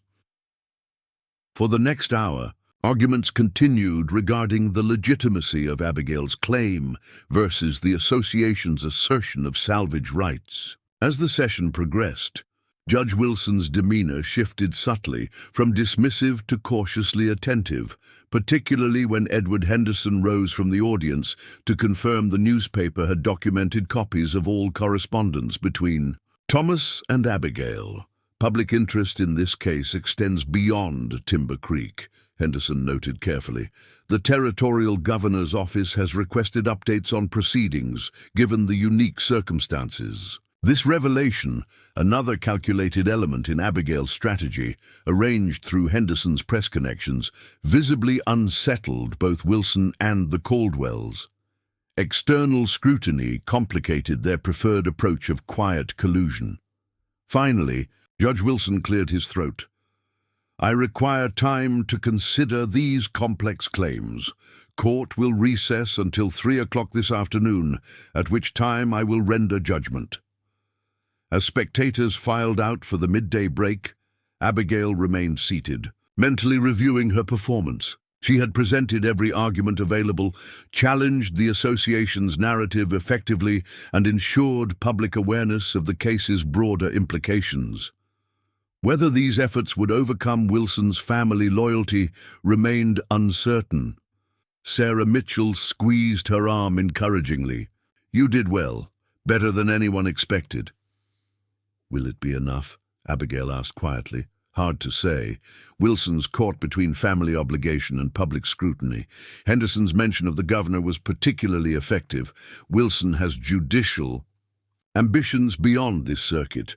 This 4-hour recess would determine not just Abigail's future, but whether Thomas Blackwood's vision for equitable water rights could survive his death. As she collected her documents, she noticed Alexander Caldwell and Judge Wilson exchanging glances across the emptying room, a wordless communication that suggested the afternoon's deliberation might involve private discussion between family members rather than impartial legal consideration. Outside the courthouse, both supporters and opponents waited to gauge her reaction. Abigail maintained careful composure, neither claiming victory nor conceding defeat. This public performance represented another element of her strategy, demonstrating confidence without arrogance, determination without desperation. "Miss Foster," Mason Walker called as she descended the courthouse steps. "Best join us at the Mercantile for midday meal. Sarah's arranged a private discussion with several Alliance members." This unexpected invitation offered both protection and opportunity. During the vulnerable recess period, surrounded by Thomas's allies, Abigail could refine her response to the coming judgment while avoiding potential confrontation with Caldwell's men. As they crossed the street toward Walker's store, Abigail glimpsed Roy Harden watching from the silver-dollar doorway, his cold eyes calculating as they followed her progress. The afternoon's judgment would either establish her legitimate presence in Timber Creek or leave her vulnerable to the same forces that had claimed Thomas Blackwood's life. The back room of Walker's Mercantile buzzed with tense discussion as Abigail joined the gathered ranchers. Isaiah Miller, Thomas's strongest ally among the smaller operators, immediately made space for her at the table where maps of the region were spread out, water routes marked in blue ink. "You've stirred the hornet's nest properly," Miller observed. His weathered face creased with both admiration and concern. "Wilson looked like he'd swallowed a toad when you cited that territorial statute." "Legal precedent creates complications for predetermined judgments," Abigail replied, accepting a cup of coffee from Sarah Mitchell. "Though I suspect Judge Wilson and Alexander Caldwell are conferring on how to navigate those complications even now." The 6 ranchers who had publicly endorsed Thomas's water-sharing agreement exchanged uneasy glances. They had committed themselves to a potentially dangerous position, gambling that collective action might provide protection against association retaliation. "What's our strategy if Wilson rules against you?" asked Frank Peterson, whose small cattle operation bordered Carson Creek's eastern stretch. Abigail considered carefully before responding. "The legal battle is just one front in this conflict. Public opinion and practical control matter equally." She traced the creek's path on the map. "Even if Wilson awards property rights to the association, implementing Thomas's water-sharing principles can continue through coordinated action among adjacent landowners. Caldwell won't tolerate organized opposition," warned George Turner, the youngest of the assembled ranchers. "He's built his empire by eliminating competition, not compromising with it. Which is precisely why coordination is essential," Abigail countered. "Individual resistance fails where collective action might succeed. Thomas understood this. It's why he was forming this alliance when he was killed." The conversation shifted to practical matters, securing water access points, documenting association intimidation tactics, establishing communication protocols between isolated ranches.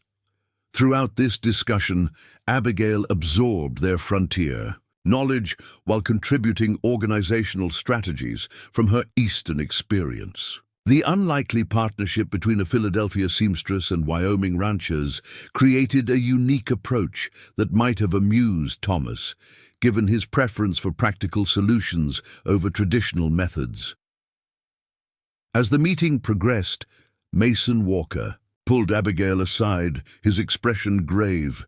"News from the courthouse," he murmured. Judge Wilson's clerk was overheard saying Wilson received a telegram from Cheyenne during the recess, something about gubernatorial interest in the case. This unexpected development suggested Abigail's strategy of creating external awareness was bearing fruit. Henderson's connections worked faster than anticipated, she replied. Does this change the likely outcome? Walker shrugged. Wilson's ambitious. Territorial judges who aspire to higher appointments can't afford scandalous rulings that attract negative attention from the Capitol. Then we've created leverage regardless of today's judgment, Abigail concluded. The water rights issue won't disappear with a single ruling. At 2:45, Abigail returned to the courthouse, accompanied by Sarah Mitchell and Isaiah Miller, a deliberate visual statement connecting her to established community members rather than appearing as an isolated outsider. The courtroom had filled even further during the recess, with standing room only at the back as spectators squeezed in to witness the judgment. Judge Wilson entered precisely at 3, his earlier confident manner replaced by a studied judicial gravity that immediately alerted Abigail to a shift in circumstances. Alexander Caldwell, observing from his front row seat, seemed similarly attuned to the changed atmosphere, his customary smugness tempered by watchful calculation. Having reviewed the evidence and applicable statutes, Wilson began after the formalities concluded. This court finds itself addressing unprecedented circumstances, requiring careful consideration of competing legal principles. This measured opening, so different from the dismissive tone he had employed earlier, confirmed Abigail's suspicion that external political factors had intervened during the recess. Regarding the Blackwood property claim, Wilson continued, Miss Foster has presented documented evidence of a contractual relationship with the deceased that, while falling short of legal marriage, establishes clear mutual intent disrupted by tragic circumstances beyond either party's control. A murmur swept through the courtroom as attendees registered this unexpected direction. The Caldwell attorney leaned forward, clearly preparing to object, but Alexander Caldwell placed a restraining hand on his arm, another indication that calculations had shifted during the recess. Territorial statute recognizes that frontier conditions sometimes prevent formal solemnization of contracts that would be recognized in more established jurisdictions, Wilson stated. The court finds that Miss Foster's substantial life adjustments, liquidating her Eastern business and relocating at considerable personal expense, combined with Thomas Blackwood's explicit written invitation to establish a marital partnership, constitute such a case. Abigail maintained careful composure despite the surge of vindication.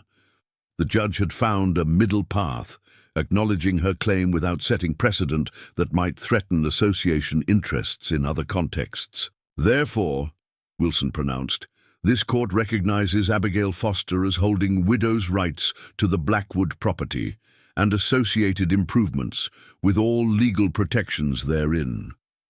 The collective intake of breath throughout the courtroom preceded an immediate buzz of conversation. Wilson rapped his gavel sharply for silence before continuing. Regarding the separate matter of water rights associated with Carson Creek, this court recognizes the complexity of competing historical claims. The association's assertion of original access rights, established by Sebastian Caldwell in 1849, has documented foundation. Here was the compromise that allowed Wilson to satisfy both sides partially, granting Abigail the property while preserving Caldwell's water claims. She had anticipated this tactical division and prepared accordingly. However, Wilson added, surprising the room again, territorial statute also establishes that natural waterways cannot be wholly restricted from reasonable access by adjacent property owners. This court therefore orders that specific water access provisions be negotiated between all affected parties, with such agreement to be registered with this court within 30 days. This mandated negotiation, while appearing balanced, effectively endorsed the core principle of Thomas's water-sharing proposal. By requiring formal registration of the resulting agreement, Wilson had created an accountability mechanism that would constrain the association's ability to impose one-sided terms. Court is adjourned until November 15th, at which time the negotiated water access agreement will be reviewed, Wilson concluded, rising quickly to exit before either party could raise further issues. The aftermath was immediate and chaotic. Well-wishers surrounded Abigail, offering congratulations on her recognized claim to the Blackwood Ranch. Across the room, Alexander Caldwell conferred intensely with his attorney and foreman, their expressions suggesting strategic reassessment rather than defeat. "A partial victory," Sarah Mitchell observed quietly as they made their way through the crowd. Wilson found the perfect middle ground. You get the property, but must negotiate with Caldwell on water rights, which forces Caldwell to acknowledge me as a legitimate property owner, Abigail noted. Exactly the standing Thomas needed for his water-sharing proposal to gain traction. Sarah smiled slightly. You anticipated this outcome? I considered it the most likely scenario given Wilson's competing loyalties, Abigail admitted. Complete victory was improbable, but this judgment provides the necessary foundation for implementing Thomas's larger vision. Outside the courthouse, Edward Henderson approached, notebook in hand. Miss Foster, or should I say Mrs. Blackwood now, might I have a statement for tomorrow's edition?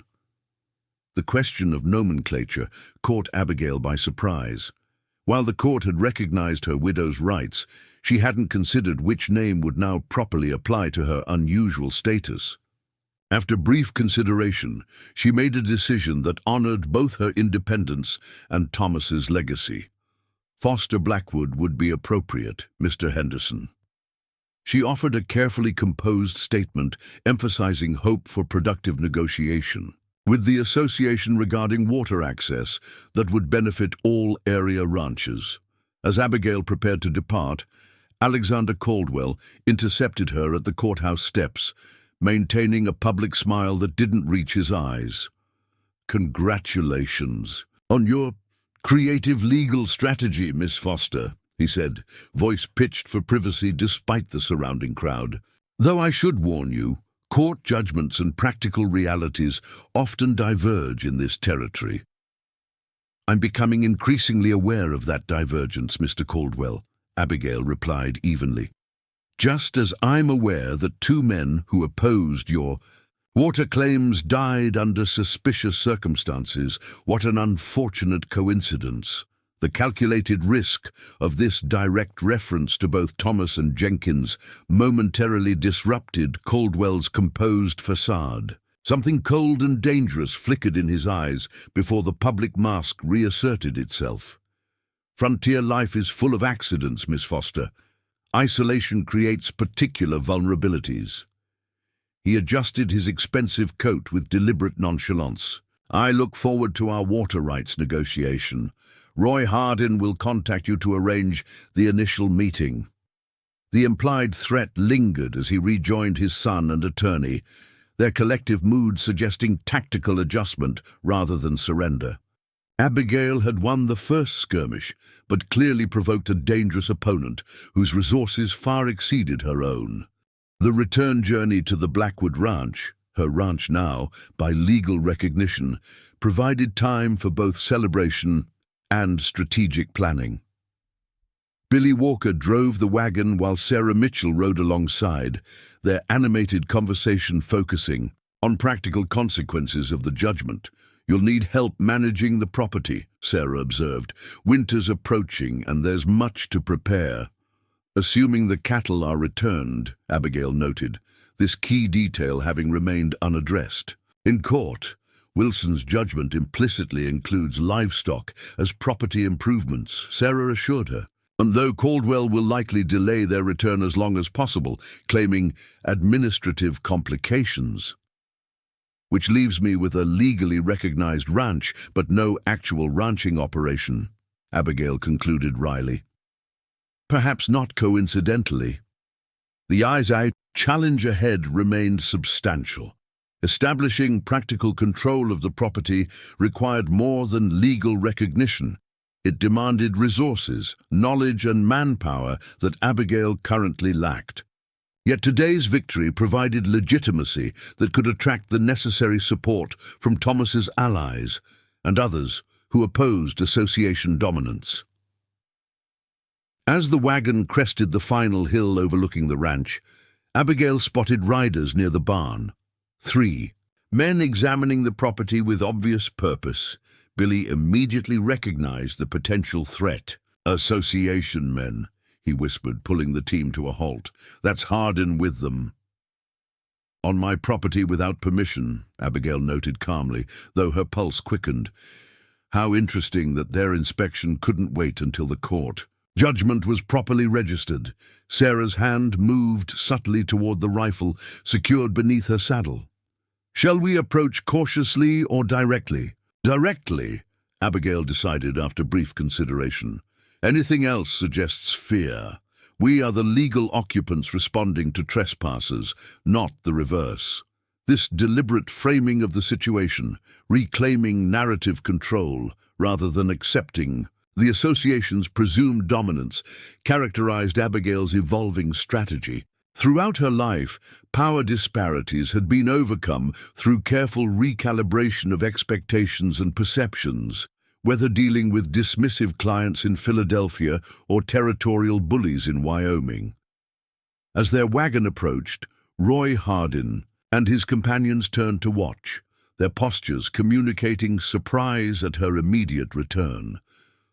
They had clearly expected her to remain in town, celebrating the judgment, providing opportunity for unobserved inspection or interference at the ranch. Mr. Hardin, Abigail called as they drew near, this is an unexpected visit to my property. Had I known you wished to tour the premises, I would have arranged a proper invitation. Hardin's scarred face revealed nothing as he touched his hat brim in mockery of courtesy. Just passing by, Mrs. Blackwood. Thought we'd ensure everything was secure, given your absence. Foster Blackwood, Abigail corrected pleasantly, and as you can see, the property has appropriate supervision. Though I appreciate the association's concern for my welfare, future visits should be scheduled through proper channels. The confrontation remained superficially civil, while communicating clear opposing intentions. Hardin's men maintained hands near their weapons, a posture matched by Sarah Mitchell's casual but deliberate positioning of her rifle across her lap. We'll be moving those Blackwood cattle back from association pasture soon, Hardin mentioned as they prepared to depart. Need to discuss arrangements for their care, seeing as you're lacking experienced hands. The implied challenge, questioning her ability to manage recovered livestock, represented another attempt to undermine her practical control despite legal recognition. Indeed, Abigail replied smoothly. I'll be hiring qualified personnel immediately. Mr. Miller has kindly offered recommendations from among local ranchers seeking employment. This reference to Isaiah Miller, one of the association's most vocal critics, communicated her continuing alignment with Thomas's coalition. Hardin's expression tightened momentarily before he nodded to his companions. Without further comment, they rode away, taking the north trail that led toward Caldwell's main ranch, rather than the road to town. They were measuring fence lines, Sarah observed once the riders disappeared from view, making notes about the property boundaries. Preparing for the water rights negotiation, no doubt, Abigail replied, dismounting from the wagon.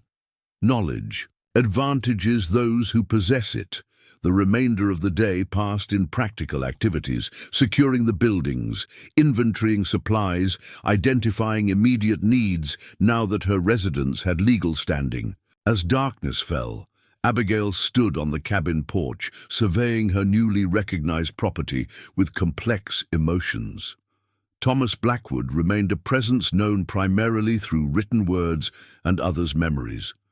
his vision for equitable water management had brought both his death and her unexpected inheritance. The court judgment represented not an ending, but the beginning of a challenging implementation phase that would determine whether his principles could survive in practice. As night settled over the Wyoming hills, Abigail Foster Blackwood, seamstress, turned rancher, mail-order bride, transformed to widow without marriage, contemplated the path ahead with clear-eyed determination. The association's power remained formidable, but today's victory had established her legitimate place in this contested landscape. Whether that place would provide foundation for Thomas's larger vision or merely mark another grave in the territories. History of resource conflicts remained to be determined through the coming confrontation over water rights, a negotiation where legal standing might prove less significant than the practical application of power. The water rights negotiation unfolded over 3 tense weeks following Judge Wilson's ruling.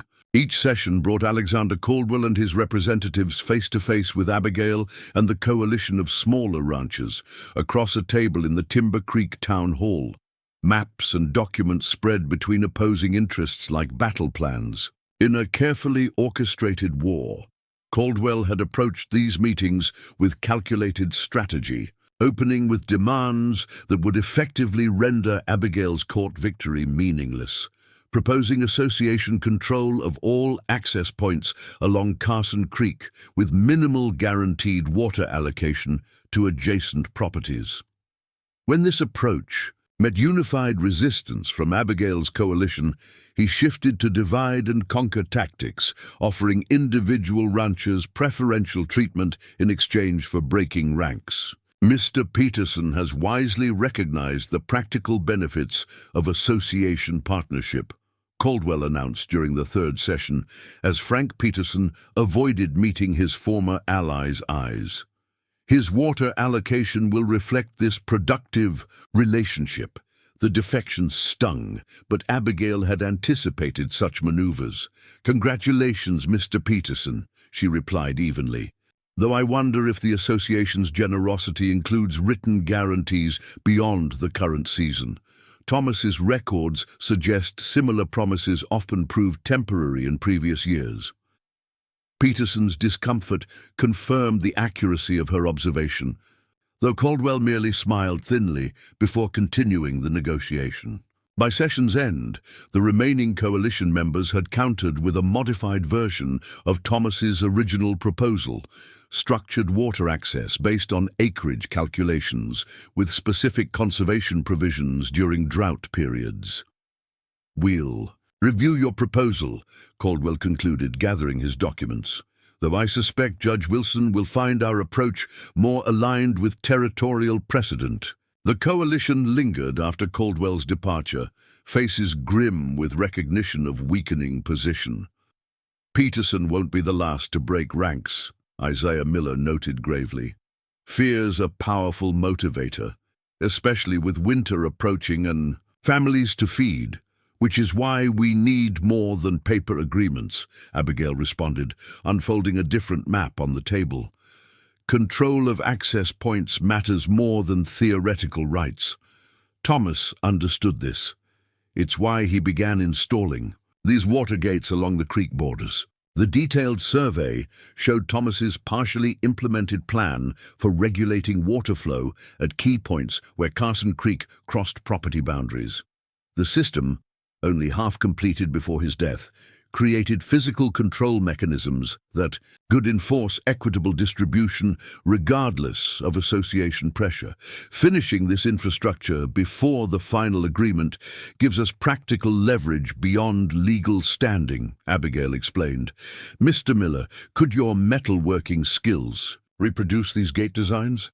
Miller studied the technical drawings with professional interest.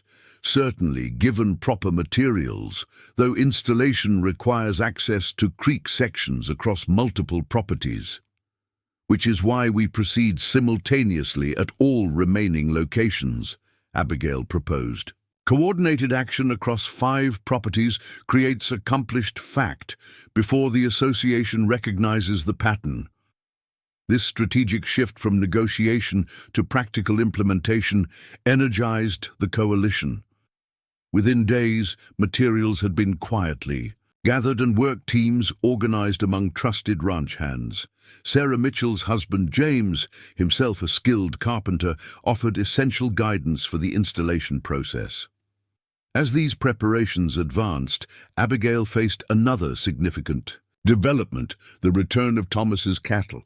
Association riders delivered 62 head, 5 fewer than Thomas's last inventory noted, to the Blackwood Ranch exactly 3 weeks after Judge Wilson's ruling.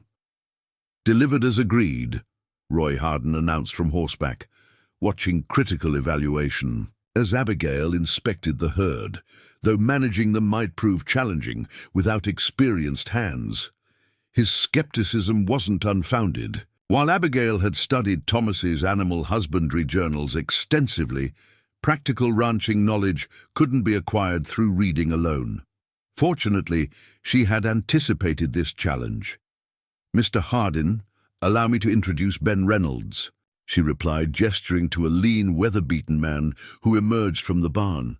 Formerly head wrangler at the Circle M before it was absorbed by the association, he's agreed to serve as my ranch foreman.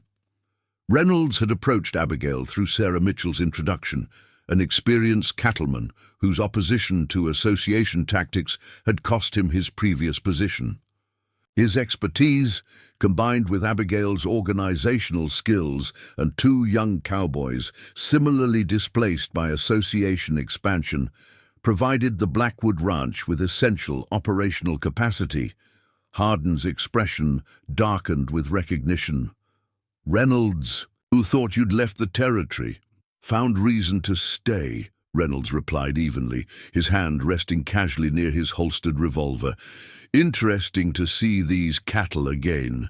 Was helping Thomas brand last spring's calves before his unfortunate accident." The deliberate emphasis on accident communicated clear skepticism about Thomas's death, while Reynolds's connection to the original herd established knowledge that might identify any substitutions the association had made during their protective custody. After Hardin's departure, Reynolds confirmed Abigail's suspicions. "They've swapped at least 8 head, replaced Blackwood's prime breeding bulls with inferior stock. Typical Caldwell tactics to undermine competition while technically complying with legal requirements." This discovery reinforced Abigail's determination to counter association influence through practical measures rather than relying solely on legal proceedings. The Watergate installation progressed rapidly under this heightened urgency, with teams working through early November to complete the system before the next negotiation session. Nature intervened unexpectedly in their favor. An early winter storm swept through the territory, dropping 8 inches of snow and temporarily halting association surveillance activities. Under this protective blanket of weather, the final water gates were installed and tested, creating a functional system that could regulate creek access across the entire watershed. When negotiations resumed before Judge Wilson on November 15th, the physical infrastructure was complete, a fact Abigail revealed only when Caldwell presented his final proposed agreement, which heavily favored association interests despite minor concessions to several coalition members. While Mr. Caldwell's proposal appears comprehensive, Abigail countered, unfolding detailed maps showing the installed water management system, it fails to acknowledge the existing infrastructure already implementing the balanced approach originally. Designed by Thomas Blackwood, the revelation of accomplished construction visibly startled both Caldwell and Judge Wilson. For the first time, Abigail witnessed genuine uncertainty in Alexander Caldwell's usually controlled expression. "These installations were not authorized," he began, but Wilson interrupted with the pragmatism of a frontier judge facing facts rather than theories. "The infrastructure exists on legally owned properties," Wilson observed, studying the maps with resigned recognition of changed circumstances. The question before this court is not construction authorization, but whether the resulting water allocation aligns with territorial requirements for equitable access. The remainder of the session focused on technical specifications rather than ownership principles, flow rates, seasonal adjustments, maintenance responsibilities. By session's end, Wilson had endorsed a modified agreement that essentially codified the system's existing operational parameters, transforming Abigail's practical implementation into legal precedent. The court finds this infrastructure-based allocation method satisfies territorial requirements while respecting historical usage rights, Wilson pronounced, signing the document with evident relief at finding compromise that both provided Caldwell minimal loss of face and protected smaller ranchers' interests. Outside the courthouse, Alexander Caldwell approached Abigail directly, his public composure masking barely contained fury. "Impressive maneuvering, Mrs. Foster Blackwood, though I wonder if you fully appreciate the consequences of such aggressive tactics." "I'm continuing Thomas's approach to equitable resource management," Abigail replied calmly. "The court has now affirmed its legitimacy twice. Courts and practical realities often diverge," Caldwell reminded her, echoing his earlier warning. "Winter's approaching. Isolated properties face particular challenges during harsh weather.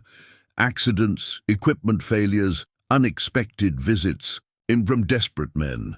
The threat remained carefully veiled, but unmistakable."